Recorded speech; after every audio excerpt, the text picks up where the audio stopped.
for an evening filled with paranormal, special guests, interviews, haunting stories, creatures of the unknown, and tales that will chill you to the bone. Brought to you by the UPRN Network and Pittsburgh Paranormal Society. Take a walk into the night with Shawn Kelly.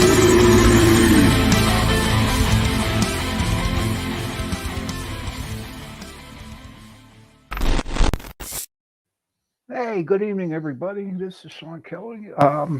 Welcome to Into the Night. And we're on UPRN Radio 105.3 out of New Orleans. And how's your night going? My night's great.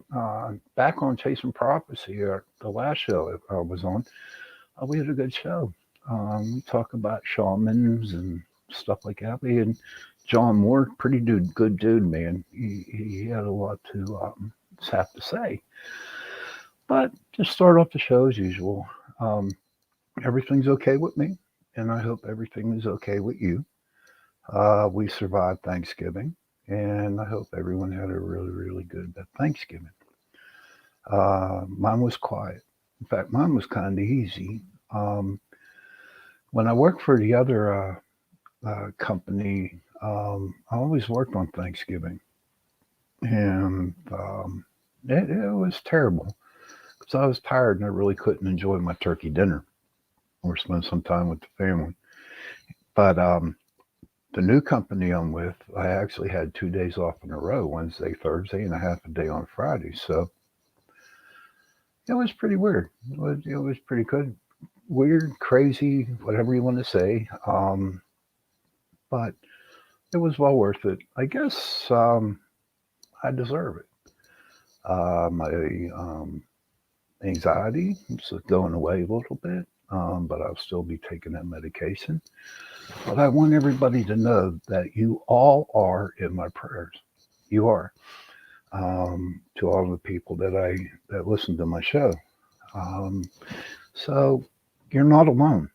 You're not alone at all. So tonight I got an interesting show. Joni last week wanted me to talk about how I formed Pittsburgh Paranormal Society, and I really didn't get a good reason or a reason why I started it and stuff. But tonight I'm going to talk about how we got started. Some of the decent fun investigations we did at the beginning and the do's and don'ts of investigating. And we're going to go from there. So sit back and, enjoy the show. And it's 11:33 where I'm at, so God only knows what time it is where you're at. But okay, now getting to the show. How did we start PPS, or how did I start PPS? Well, back in the year 2006, which was a long time ago, I took a trip to Gettysburg in February, and it was cold up there, but I was really, really, really getting into it, and I decided, why not go? It's history. And so I decided to go up in February, and then when I was up there for a couple of days, I learned that they had some ghost tours going on, and I thought that was pretty interesting. So I decided to go. I think it was Nesbitt's, John Nesbitt, Mark Nesbitt's ghost tour. And so that night I went on a tour, and it was great, Did I see any ghosts? Did I feel any ghosts? No, I didn't. Not at all. But the stories up there on his tour, they're pretty interesting. And so right then and there, I got the bug. I saw a couple people, shooting with their cameras, trying to pick up maybe a ghost or something like that. Nothing happened that night with that, with the other people taking photos, because they all, went through them after the tour was over with. And so from that Next day, I decided, why not go buy one of them cameras that you get from like Rite Aid or CVS, wherever. You just take it out and you start shooting pictures and see what happens. Wow, I did that. Okay. And I didn't get nothing at all. Nothing at all. A lot of black pictures because I didn't have the uh, flash on or whatever. It was just crazy. But just going out there and taking pictures, it got the sense that, hey, this is like pretty cool, and I really enjoyed it. And it was funny too because my first roll of film that I took up there, I had to get it developed right away. I did. And unfortunately, nothing happened. But the excitement was there. It was like, wow, this is like so cool. And as I was up there, the different places I was at and taking pictures, I found out the history. And that intrigued me a lot about the history of the different day one, day two, day three of the battle, like Pickett's charge up where the high water mark was, where the Confederates were, marching to break through the Union line. And then there was Devil's Bend, and then there was Little Round Top, and so it was pretty interesting. But unfortunately, I didn't get no pictures. But you know what? It was okay. I enjoyed myself. So I come back Pittsburgh, and then I used to hang out at a little restaurant called Eaton Park. It's a chain restaurant, and my friend Carmen, she's a waitress up there, and I said to her, I told her where I was and what I was doing, and she was like really cool with it. And so we decided to start the Pittsburgh Paranormal Society back in March of 2006. And so, as we were starting, when we started, I went on to a website called meetup.com. And what happened was I just put in there looking for people who want to investigate ghosts, not thinking, people would want to do that. But come to find out, a lot of people wanted to do it. And that was great. Um, so, with the help of Carmen, we set up our very first investigation. And we went to a cemetery, and it was up in Monroeville. They're not sponsors, so they're not sponsoring me on the show, but the place is called Restland Cemetery, Restland Cemetery. And there was a ghost up there, and it's all in the books, urban legends about the ghost Walking Rosie. The story behind Walking Rosie up there, there was a couple kids were having a party, and they were drunk, and so they took her tombstone and they threw it over the hill. And the legend goes that she just walks through that cemetery all the time trying to find her headstone. Now, have I seen her out there? Because we've gone out there many times. And, to be honest with you, I think I did. And that sometimes. But I really couldn't tell because you figure it was a cemetery and it could have been somebody else's ghost, who knows. But that was our starting point, was Wrestling. And I really didn't really know where to go in Pittsburgh because I was working 6 days a week, but I was intrigued with the ghost hunting. So of course, what I do, go out and buy some more good cameras and K2 meters, and there was like what, 20 of us were in the group I started out with. And so we'd go to Westland Cemetery every weekend. The people up there were pretty cool about it. And we got a lot of stuff. It was like an introduction to the paranormal investigating. And back at that time, TAPS was starting. I don't know. I think they started a year before or whatever. But I never watched one of their shows. Never did. Maybe one or two, but I don't know. For some reason, I just got this strange feeling something wasn't right there. So, so like I said before, we started off going to a wrestling cemetery, and it was a lot of fun. But I had no place to go. I didn't know where to go. And so went on the website and for haunted places in Pennsylvania, and I found this place. It was called Blue Mist Road. It was up in McCandless, PA. Now, the history behind Blue Mist Road was before it became North Park, the state park. It was a farmland, and on that farmland, now I'm not sure if it's true.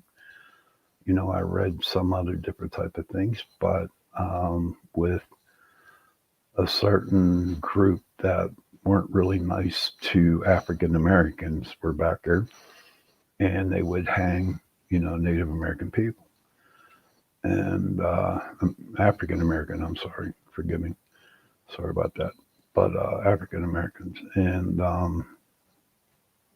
the first time I went down there, my God, did I get scared.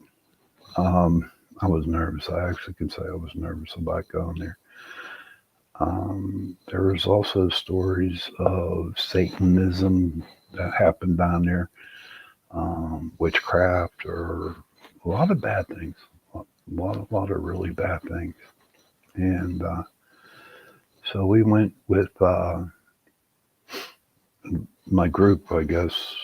We decided to go down Blue Mist Road, and what happened was it was creepy as hell. No shit.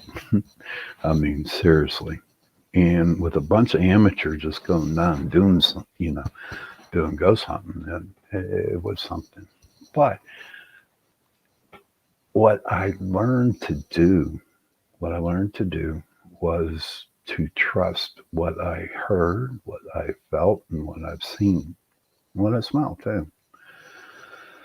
And there were times that I walked on there, and I just got like goosebumps all up and down my body, and it was really weird because you walked on this path, this road, okay? You got woods and the hill on one side, and then you got this creek that runs to the left. And you're walking down this road, and you just feel like you're being watched. And that was crazy. I mean, I'll tell you what, at that time, I got a digital camera, and I think, in fact, I know that I took like over 200 pictures. And I just kept snapping and snapping and snapping and snapping. Everywhere I felt, I thought something was there, I would be snapping. And we ran into a couple things there the first time down there. I felt like there's like when you walk down the road, you come to a crossroad, you make a right, you go up, and there's a house that's on the right. And then if you go to the left and follow the path, I do believe that was like a buggy track. It wasn't big enough for a car. It was just enough for a horse and buggy. And if you make one up left and follow that path, there was a house up there, abandoned. And then continue walking straight forward, continue on that path. Then you come to the tree. It's called a hanging tree. Well, when I hit that crossroads down there, all of a sudden I felt this, like I call them my spidey senses. My spidey senses, man, I'm telling you what, They were going off the charts, hairs and just standing off my hand, on my arms, and it was creepy. And somebody took a picture. I said, "Please take a picture." Take him. Someone did, and there was this huge, huge orb right behind me. It was huge, and I started, like asking questions um, out loud. And I think nobody had EVPs going on at the same time. No one had EVPs back then. It was just cameras they had. And come to find out through the questions, and not so much everybody hearing what the spirit said, um, I could hear the answers in my head. And at that time, believe me or not, I got 30 years of sobriety. So my brain was okay. I wasn't on no drugs or hallucinating or nothing like that. But I started to hear this spirit talk to me. He was a black African, a big black African American. And he was real nice, really, really nice. And he just sat there with me, and he just started talking and talking and talking and talking and talking. And you know what? That was back in 2006. So really, honestly, um, I forget what he said, but all I know is that the more that I went back there, the more I felt safe because I know he was there, and I know he was there protecting me. Whenever you go to a place and you're investigating, if you treat the spirit with respect, and if you treat them like a human being, okay, honestly, in return, they're going to, be nice to you, treat you nice, and respect you. So that was our home away from home for ghost hunting, Blue Mist Road and Wrestling Cemetery. And I had a lot of good times. In fact, whenever I would bring new members in, they'd have to I'd take them to Blue Mist Road in order to get like indoctrinated into the group because it was creepy. And if you're listening from Pittsburgh or Pennsylvania or whatever or anywhere else, if you decided, you want to go to Blue Mist Road, just leave me a message and we'll go from there. But I still like to go there now and then because I guess you want to call it nostalgic, you know? Yeah, so nostalgic. And I still go up there, and that spirit up there is still there. And it's cool. And he's right there at the crossroads waiting to meet me. Um, I wish I forget his name. Like I said, it's been a long time ago. But so that was Blue Mist Road, and we caught a lot of pictures. Now, I have a lot of CDs at the house, in my house, and I just bought a new computer, and it don't have a CD player in it. But I'm going to somehow try to find out how I can get all my pictures on because I'm really interested in seeing what I caught a long time ago. But the very, very first picture that, yes, they do, John. Yeah, they do remember. Yeah, we got to take you up there one night, Jen, honestly. Um, but I remember we're at Wrestling Cemetery, and the very first orb picture I got. Now here at this restaurant in Eaton Park, they have what you call smiley cookies, and they're just like a sugar cookie with a smiley face on it. So Carmen, she took a picture, and I called it the pissed off smiley cookie because it was an orange orb and it wasn't happy at all that we were there. So that was like the best picture that I ever got. Well, Carmen got it. And so as we were, doing wrestling in Blue Mist Road, up in Moraine State Park, there's also a place called Snyder, Snyder Cemetery. Now, that was a really, really hot spot for to get pictures with ghosts. Um, and so we went up there. In fact, I do have a couple pictures. So maybe tomorrow I'm going to put them up on my Facebook page, and you can see them there.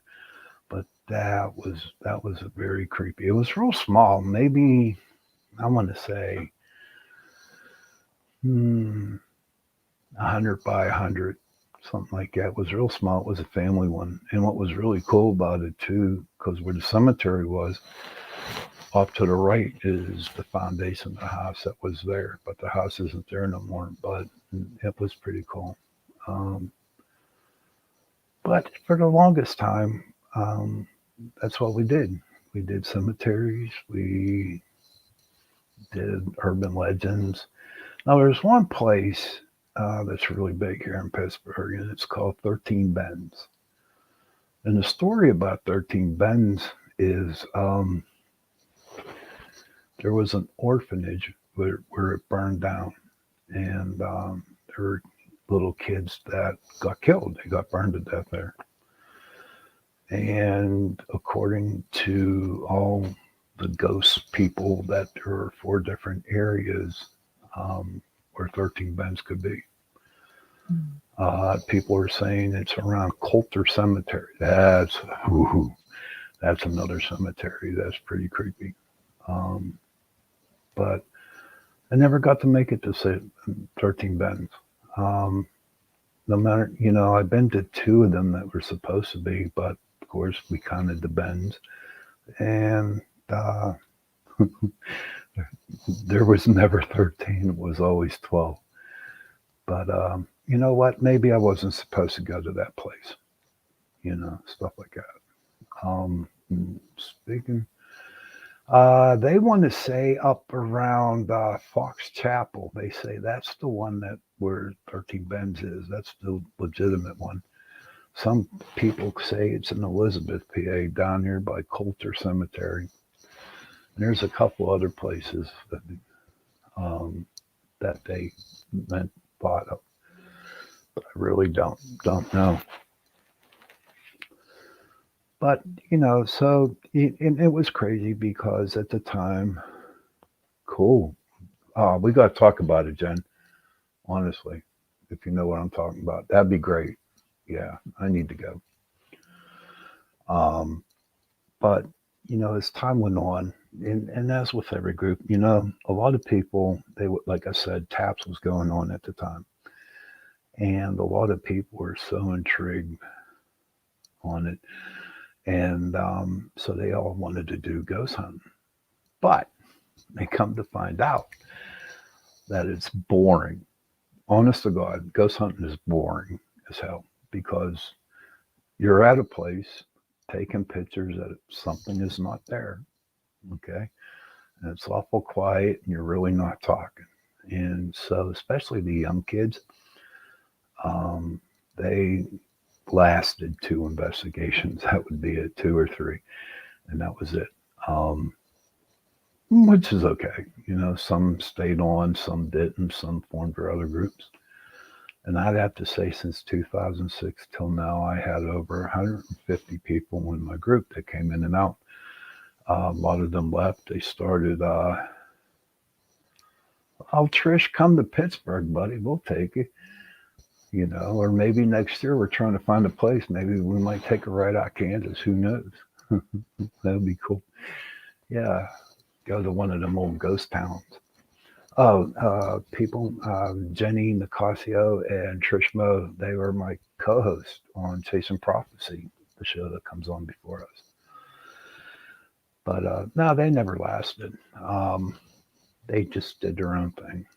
But what brings me, well, another place that was really very was Green Man Tunnel. It's out there in South Park. Around there, there's actually 2 tunnels.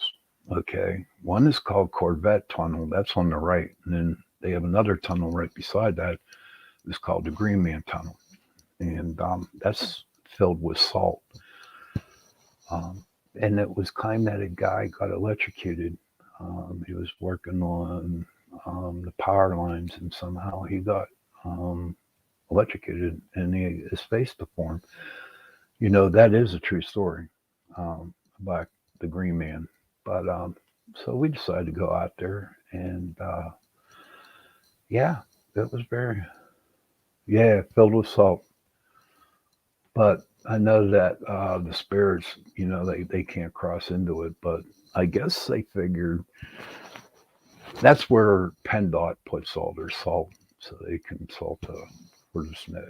But it's Trish. Honest to God, you got to read up on it. It's a pretty cool story. Um, so that's about the Green Man Tunnel, and so it was great. It was getting warm. We went to different places and we investigated. Not knowing what we're going to get. We were just doing it for fun, something to do on a Saturday night, or Friday night. But I just remembered that one day, me and there was Carmen's friends, and we went up the Blue Mist Road. It was in the daytime. And so that path I told you earlier that took you to the house to the left, which was abandoned, well, come to find out, the roof fell in on top of the house. And so what happened was the boys, I call them the boys, they went out and they had those cameras and the ones that you got from Rite Aid and stuff, and started snapping. And it was kind of eerie because you just saw eyes look upon you. That whole area up there is creepy. So the next day, it was a Saturday, morning. Yeah, Saturday morning we went out and took pictures. So every Sunday we would go to Eaton Park and have dinner. And they were so excited. They coming in, Shawn, you got to see this. You got to see this picture. So what happened? This kid took a picture with them cameras. He took 3 pictures. And I was right next to him when he took those pictures. And 2 of the other guys were on the roof. Okay. And he snapped taking a picture of them. So they come barreling in Eaton Park and they sat down and he said, you got to see this. You got to see this. Boom. The last 3 pictures that the kid took, there was no negatives. There was no pictures at all. It was totally blank. And that was like really sweet. I think it was creepy. Not creepy, but I thought that was cool. But it to know that watching them take the kid taking pictures with these kids on the roof and not even getting a negative off of that, it was just like a force field or some kind of wall, invisible wall built up around this house that nothing could happen. There's a lot of negative energy up in that area, so who knows what could have happened. So as time went on, I hope I'm not boring you all to death, but as time went on was October 2006, and we did our first house investigation. And it was down in a little town called Elkhorn, PA. Actually, it's Jerosburg or Elizabeth. And it's Molnar's Marina. She wasn't my town. In fact, she's in my group. She's an OG. So we went down there, and it was great. We actually did a house. The ghost down there, they used to call him Captain. Okay, he used to call him Captain, and I mean, the stories I could tell you from that investigation were crazy. In her living room, you sit down, she has like this fan ceiling thing going on, the light. And Sue, she said to the captain, make that go this way. Sure enough, this, I guess the light switch or the pulley, whatever, went shh, shh, shh. And everyone's looking at it like, oh my God, check that out, check it out. And so Sue, it was a great It was my first investigation doing the house.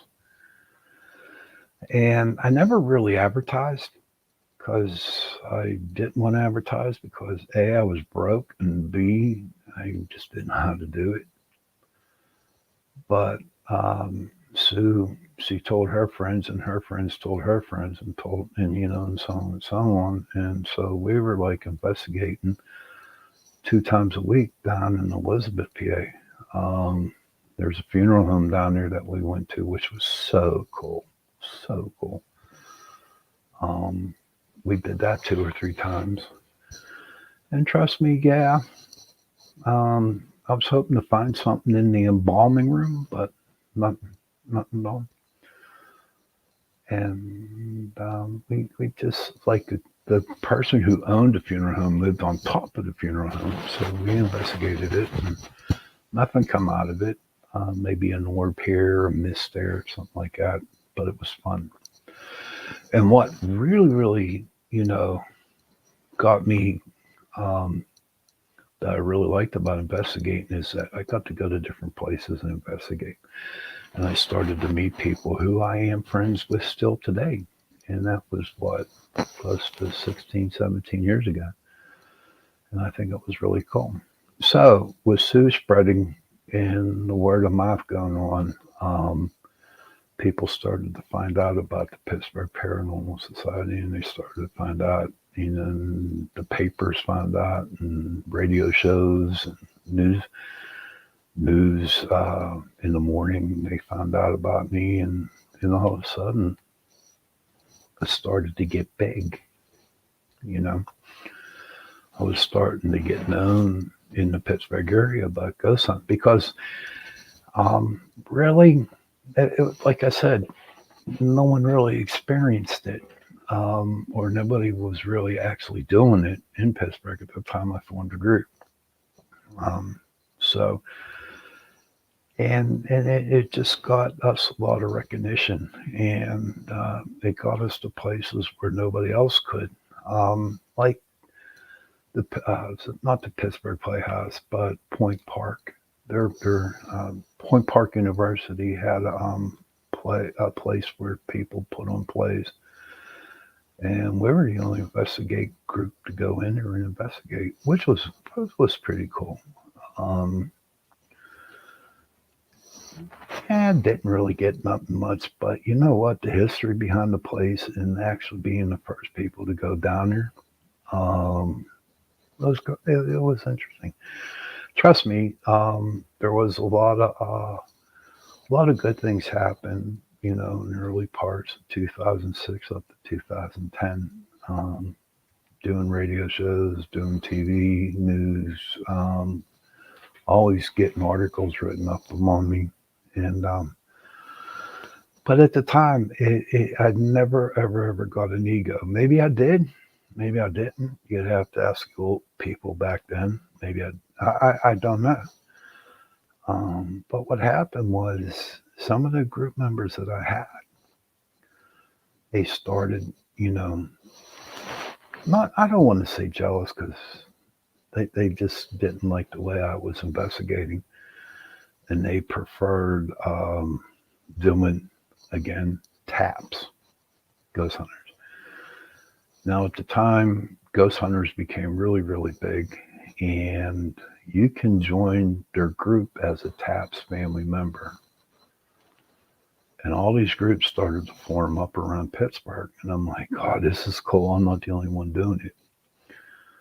But they became TAPS family members thinking that they're part of TAPS and they're going to get all these investigations. And all it was them being on their website. That was about it. Now, for some groups, it was cool. Some groups, we never saw eye to eye. And for me, okay, it wasn't that I was egotistical and didn't want to share none of my stuff with people. That's totally absolutely wrong because I wanted to. I wanted to help other people. In fact, I wanted to have paranormal unity.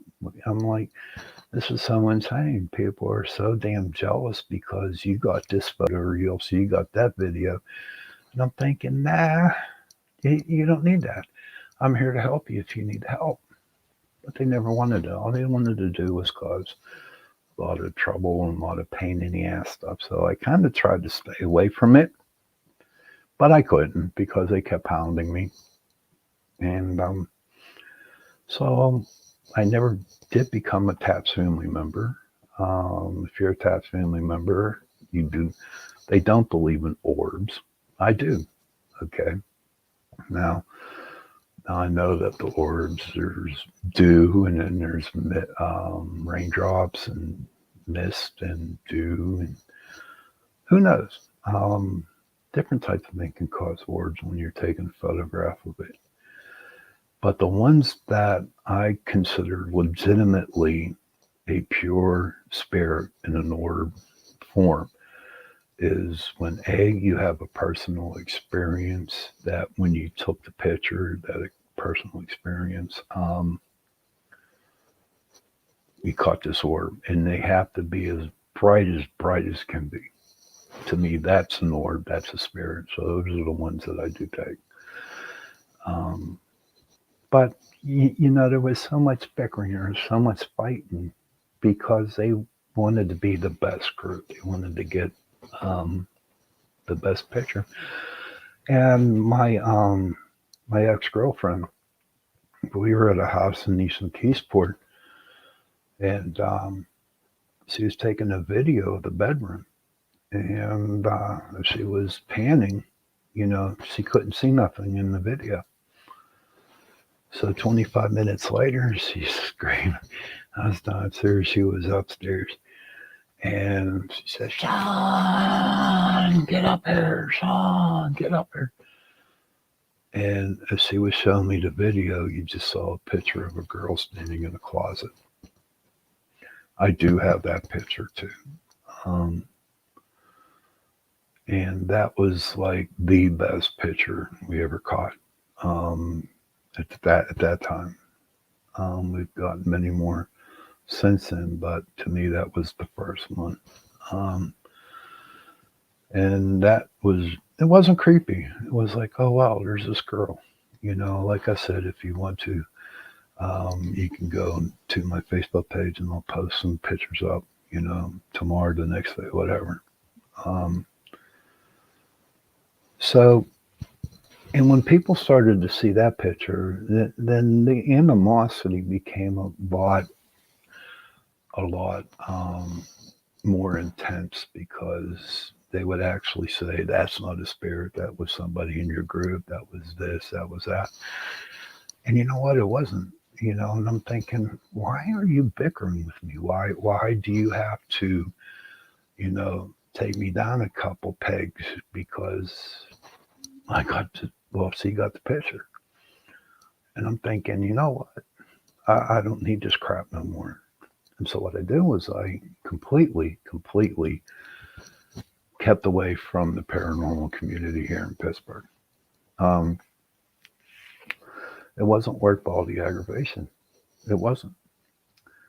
But I'm just thinking of another one just popped into my mind. The Carnegie Library down in Carnegie is very, very haunted. And one day we were asked to do a little mini investigation, but with a certain news station there. And I was like, this is like really cool.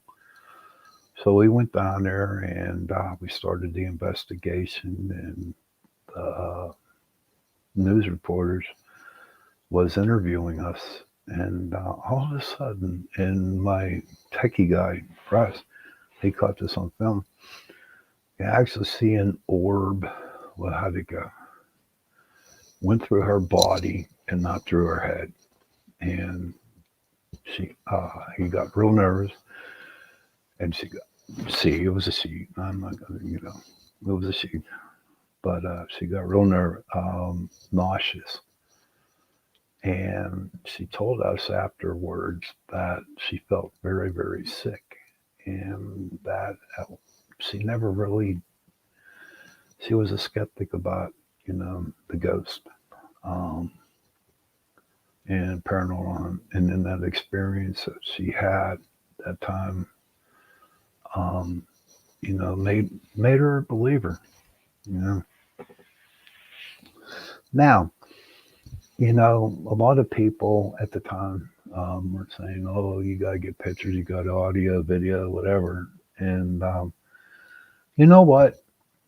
It's great if you catch something on pictures or video. I mean, you have to sit down for 8 hours looking at video of the camera not moving, and then you got to sit there and look at 400 pictures that you've taken and try to figure out what you got in those 400 pictures.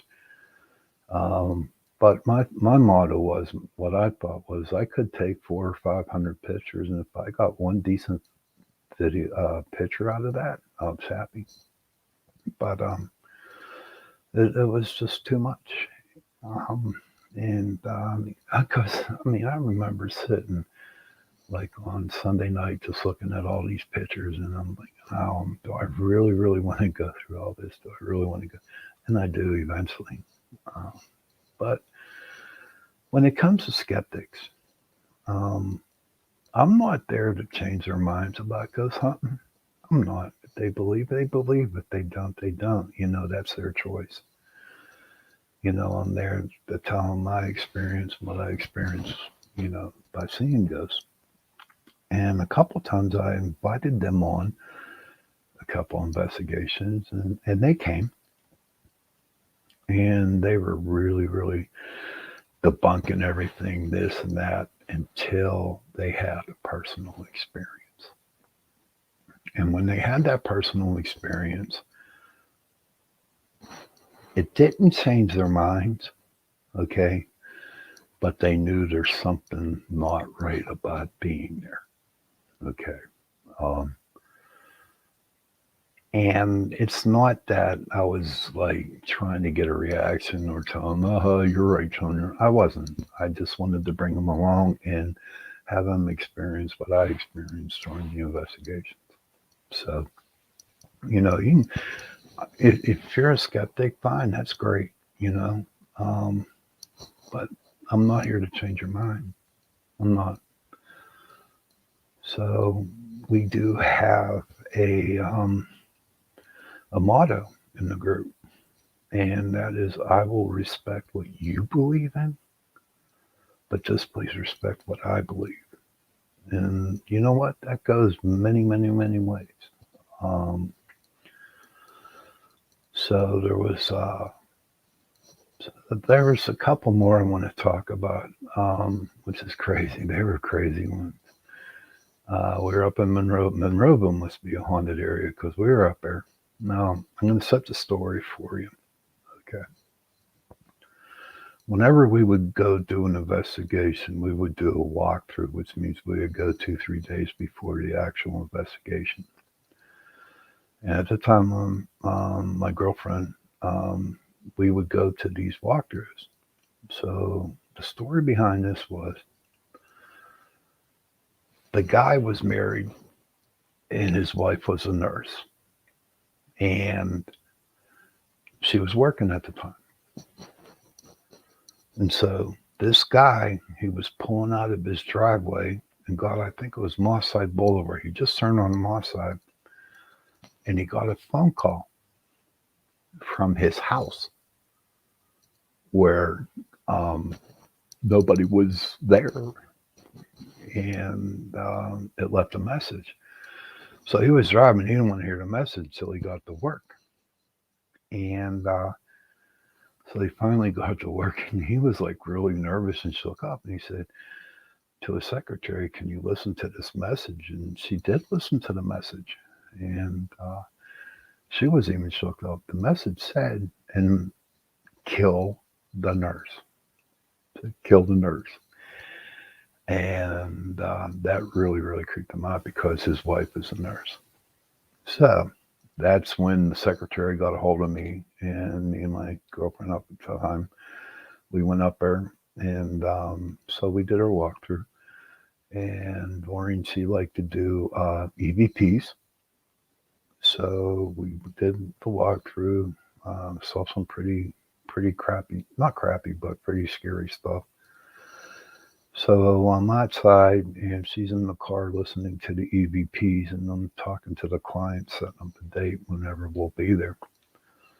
And she just comes barreling out of the car, barreling out of the car. And she says, Shawn, you got to listen to this. You got to listen to this. You got to listen to this. So, okay, relax. She was like so excited, man. It was like, she was like riding like a magic carpet to the moon. It was pretty cool. So she played back the EVP. She asked the question, how old are you? And you can hear the man say, 93. And when the client heard that voice and that age, he was in tears. That was his father who passed away. And he never did like his wife. And it was like, whoa, because we compared the answer, the message he got on his phone compared to that voice, and it was exactly his father's voice. And so we did go back up there for the investigation. That was a crazy one because we got a lot of good stuff there, and but the craziest thing was that we were walking up the steps, and as we got up to the steps, the cross fell off the wall. It literally fell off the wall. And the way, and what happened was, if you looked at the nail, how the cross was being hung on the wall, you'd actually have to lift it up and throw it off the wall. That's the only way that cross could come off. And it was laying on the floor with his face down. Hey, Doreen, how are you? Talking about you, hon. Talking about you. And it's all good.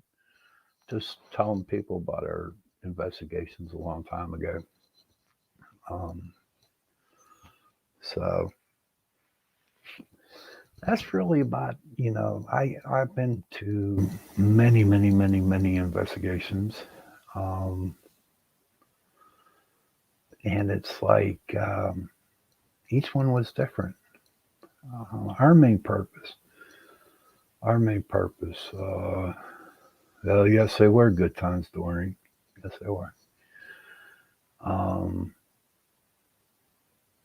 It's not that I was into the paranormal for being the best paranormal investigator out there. My whole deal was to help people.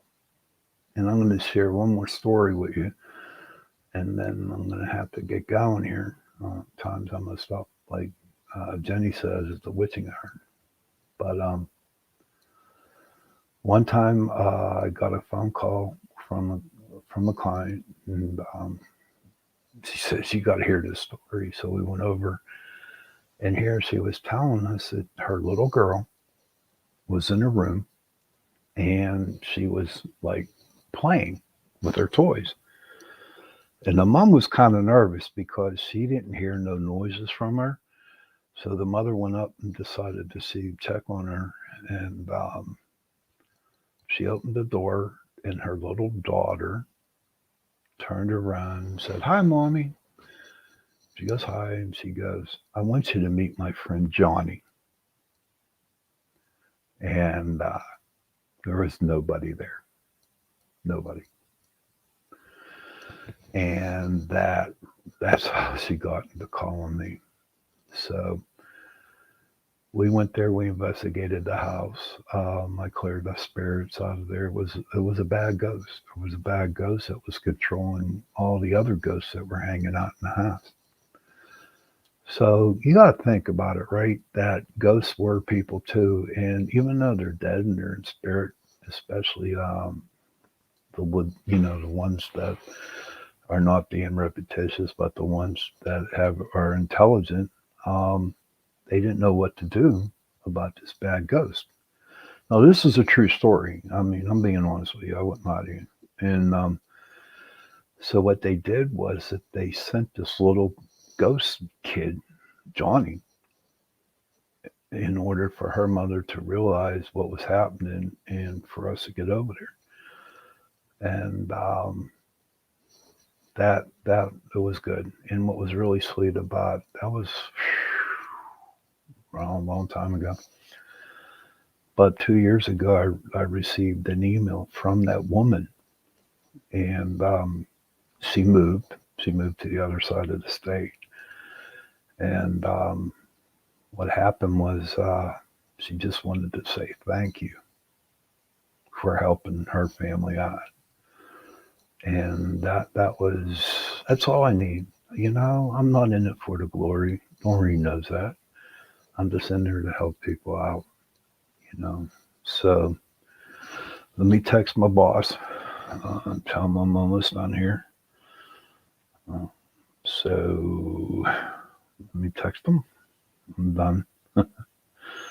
I hope everybody enjoyed the show. And I will definitely see you next week. And hopefully we'll have a guest on. All right. So everybody have a happy day. Have a happy evening. And God bless you. Okay. And happy hunting. Bye-bye.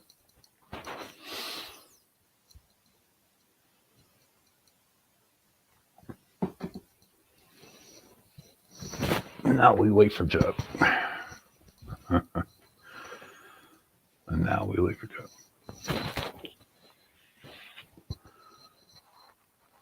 And I'm just going to sign out. So how's everybody? We're still live. And I don't know. Pretty soon Joe's going to stop the show. And I hope everyone enjoyed yourself tonight. Yeah, I'm very, very sleepy. Very, very sleepy. But Doreen, weren't they good times though? Huh?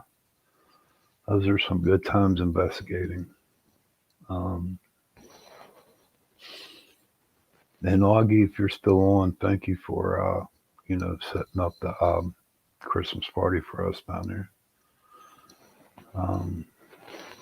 And one day I'm going to have to get Doreen on the show. All right. And we can reminisce about old times. If she's up for it. If she's up for it. If she can stay up this late.